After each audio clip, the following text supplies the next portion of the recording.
Sa LGU, itinaguyod ang Paniki Charter kung saan inabolish ng LGU ang red tape. Hindi na-encourage ang pamerienda. Computerized na rin ang services ng ating LGU. Realty taxes, tax declarations, licensing at marami pang iba ay mas mabilis na ang serbisyo. Napapagkaloob tayo ng libreng tawag sa abroad. Meron din tayong libreng computer training para sa marginalized sector. Konektado na ang paniki sa buong mundo dahil sa epaniki.com. Si Mayor Doris Revilla din ang nagtaguyod ng I Love Paniki movement. Dahil sa biometric system, nababantayan na ang oras ng trabaho ng mga empleyado sa munisipyo. Ang pag-aalaga sa ating mamamayan sa oras ng pangangailangan ay responsibilidad ng ama ng bayan. Sa pamumuno ni Mayor Doris Revilla at sa tulong ni Vice Mayor Jean Linsao at sa kooperasyon ng iba't ibang sektor kasama ang mga reservists at iba't ibang communications groups, naging epektibo ang evacuation at pagbibigay ng relief goods sa nakalipas na kalamidad na Ondoy at Pepeng.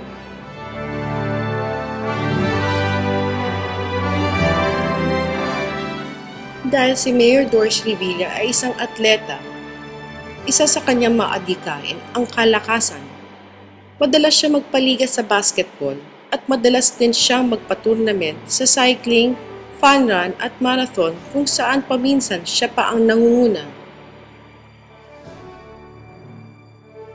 Matagumpay rin ang pagdaraos ng provincial meet at ng Clara dito sa ating bayan kung saan tayo ay nakaranas ng malakas na negosyo.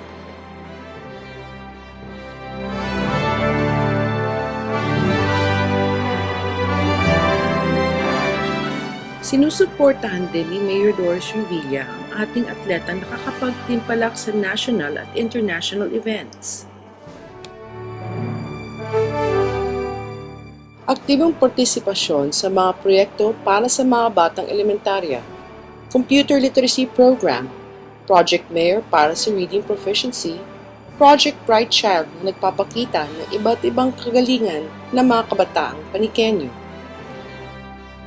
Upang sila ay manatiling malusog sa paaralan, sinumulan din ni Mayor Doris Revilla ang Extended Feeding Program, kung saan ang mga bata sa publikong paaralan ay pinapakain ng 6 na buwan imbes na 1 lamang.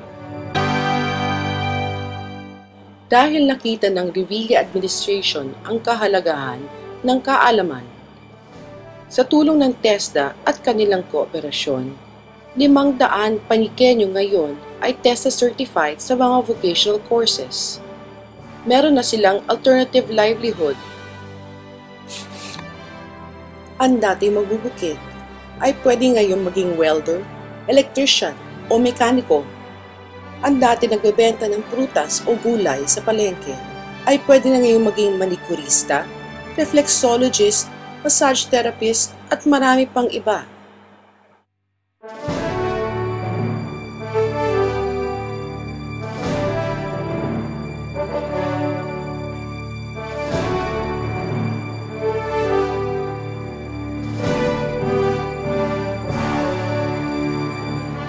Sa tulong ng Kapitolyo, nagkaroon din tayo ng free call center training. Sa tulong din ng Kapitolyo, ang 500 ay naging 2,000 Panikenyong TESDA certified ngayon.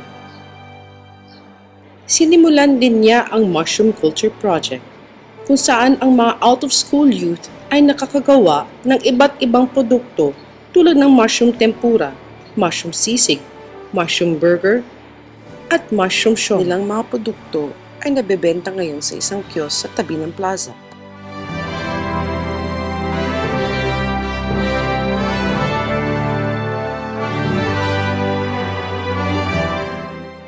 Sa tulong ng DSWD, ng TESDA at kooperasyon ni Mayor Doris Revilla, na itatag din ang Water Lily Project.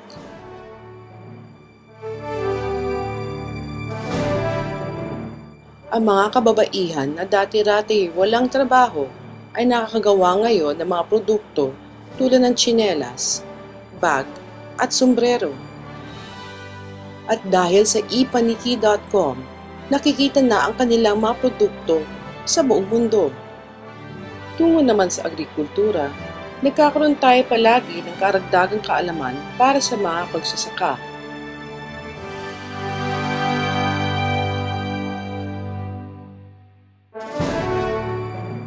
Nagkaroon ang mga magsasaka ng season-long rice training program. Meron din silang karagdagang kaalaman sa integrated pest management.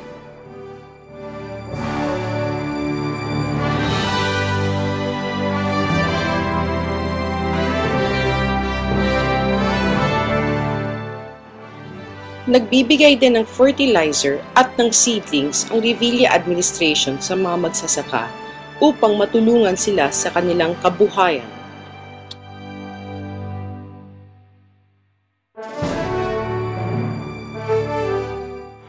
Nakakatulong din ang regular jobs fairs sa mga taong gusto magkaroon ng kabuhayan.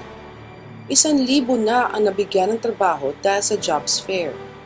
Nung huling jobs fair, 40 ang nakakuha ng trabaho on the spot. Pinag-aralan niya ang mga existing structures na napabayaan na.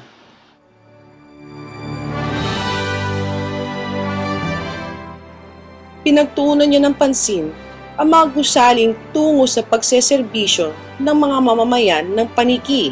Inayos niya ang mga paaralan at nagdagdag pa siya ng ilang gusali. Naiparating ng DSWD na kailangan pagtuunan din ng pansin ang mga daycare centers sa mga barangay. Nakapagpatayo din ang Revilla Administration ng 6 na barangay health centers.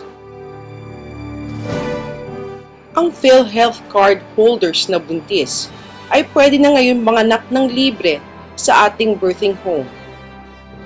Sa 3 taon ng Revilla Administration, umaabot ngayon ng 5,000 ang PhilHealth card holders. Nirenovate din ng Revilla Administration ang rural health units natin. Nagkaroon din sila ng upgrading sa dental equipment.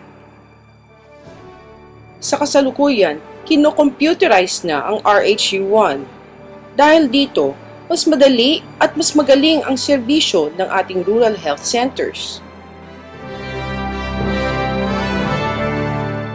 Tumutulong din ng Revilla Administration sa Red Cross sa kanilang bloodletting projects. Sa tulong ng mga espesyalista na mga doktor galing Makati Medical, nakapagbigay na ang LGU ng 250 minor surgeries at 100 major surgeries sa mga indigents ng paniki. Marami na natanggalan ng tumor, hernia at myoma.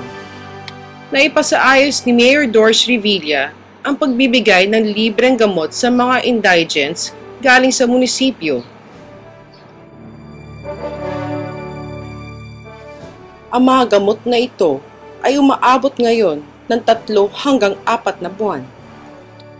Edukasyon, pagbibigay karagdagang kaalaman sa ating mga mamamayan.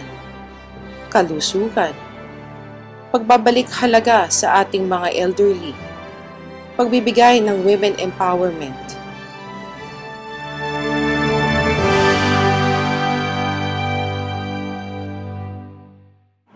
Pag-aalaga sa ating kabataan. Pagbukas sa kaisipan ng kabataan tumulong sa komunidad, tulong sa kabuhayan. Lahat ng ito ay naging proyekto ng LGU na pinamumunuan ni Mayor Miguel Doris Revilla at sa tulong ni Vice Mayor Jean Linsao at ng Sangguniang Bayan.